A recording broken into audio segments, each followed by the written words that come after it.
যে বাংলাদেশের সরকারি হিসাবেই প্রায় 7.5 কোটি শ্রমজীবী মানুষ আছে। আমরা যখন স্বাধীনতা অর্জন করি সেই সময় বাংলাদেশের জনসংখ্যা ছিল 7.5, আর এখন শ্রমজীবী মানুষের সংখ্যা নাই। এই বিপুল সংখ্যক মানুষ, এবং মনে রাখতে হবে যে এরা সবাই ভোটার, এরা সবাই পরিবারের উপার্জনক্ষম মানুষ, ফলে পরিবারের অন্যান্যদের প্রতিও তাদের প্রভাব আছে।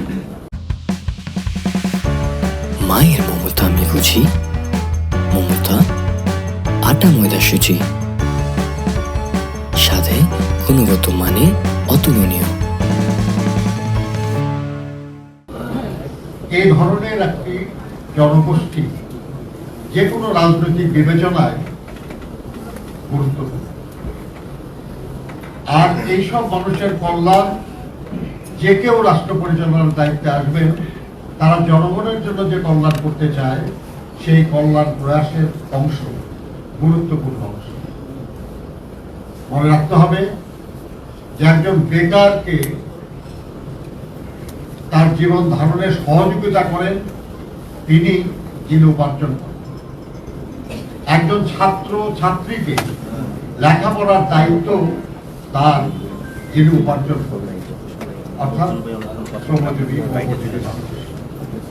ফলে জনগণের কল্যাণের প্রয়াসে শ্রমজীবী মানুষের সক্ষমতা বৃদ্ধি, সামর্থ্য বৃদ্ধি যে মূল আকাঙ্ক্ষা, সেই আকাঙ্ক্ষাকে পূরণে সহায়তা। এই কারণে আমরা আশা করি যে শ্রমজীবী মানুষের কল্যাণের দাবি বা আকাঙ্ক্ষাগুলোর উপস্থাপিত হয়েছে শ্রমিক ইস্তাহারে, সেটার প্রতি আমরা রাজনৈতিক দলগুলি সমর্থন পাব। যে অবস্থানেই থাকবেন আমরা তাদের কাছ থেকে সেই সহযোগিতা যাতে করে আমাদের এই আকাঙ্ক্ষাগুলি পূরণ হয়। আমরা সকলের সমর্থন এবং সহযোগিতা প্রত্যাশা করি এবং তাদের পরামর্শ আমরা প্রত্যাশা করি। এই শ্রমিক ইশতেহার আমরা আপনাদের সবাইকে দিয়েছি, রাজনৈতিক দলগুলিকে দিয়েছি, বিভিন্ন শ্রেণী পেশা সংগঠনকে দিয়েছি, আমরা মিডিয়ার কাছে পৌঁছেছি, আমরা আমাদের সহযোগী আন্তর্জাতিক সংস্থাগুলিকেও আমরা এটা দিয়েছি। আমরা কিছু অধিকারের কথা বলেছি। এই সব অধিকার আমাদের দেশের সংবিধান, আমাদের দেশের প্রচলিত শ্রম আইন এবং আমাদের দেশ রাষ্ট্র হিসাবে যেসব আন্তর্জাতিক প্রতিশ্রুতি দিয়েছেন, বিভিন্ন কনভেনশন এবং কভেনেন্ট রেটিফিকেশনের মাধ্যমে, তার আলোকেই আমাদের এই সভা। এখানে কোনো কিছুই এমন বলা হয় নাই যেটা করার দায়িত্ব রাষ্ট্রের দায়িত্ব।